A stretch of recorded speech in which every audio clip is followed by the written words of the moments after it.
Hello, hello, Rahul বলছো? উম, তুমি রাহুল না? আমাকে তো টিনা তোমার নাম্বারটাই দিলো। বাট আমাকে তো টিনা এই নাম্বারটাই দিলো।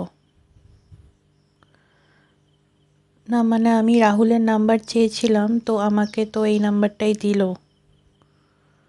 গলার আওয়াজটাও তো অনেকটা রাহুলের মতোই লাগছে। So why are you pretend to be that you are not Rahul?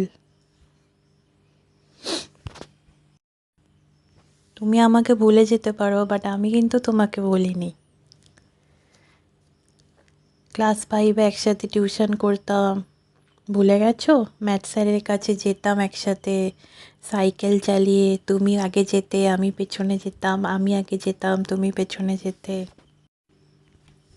তুমি কি সত্যিই আমাকে চিনতে পারছো না? এটা কি করে সম্ভব? আমি অঙ্কিতা। বাট আমাকে তো টিনা এই নাম্বারটাই দিল। তুমি রাহুল না? আমি তো বুঝতে পারছি না, গলার ভয়েসটাও তো সেম। তুমি এত বড় হয়ে গেছো, কিন্তু সেই তো সেম ভয়েস রয়ে গেছে তোমার। নাকি তুমি আমায় চিনছো, চিনতে পারছো, বা না চেনার ভান করছো? সত্যি কথা বলো তো। আরে, আমি অঙ্কিতা। একসাথে স্কুলে যেতাম, একসাথে টিউশন যেতাম। ক্লাস 5 to 9 আমরা এক স্কুলে পড়েছি। তুমি কি করে আমাকে ভুলে গেছো? আমি শিওর দ্যাট তুমি রাহুলই। তুমি আমাকে মিথ্যে কথা বলো না। আমি 100% শিওর। তোমার কি গার্লফ্রেন্ড কারোর সাথে কথা বলতে মানা করেছে, তাই জন্য তুমি আমার সাথে কথা বলছো না? তুমি যদি বলো তাহলে ওকে, আমি রেখে দেবো ফোন।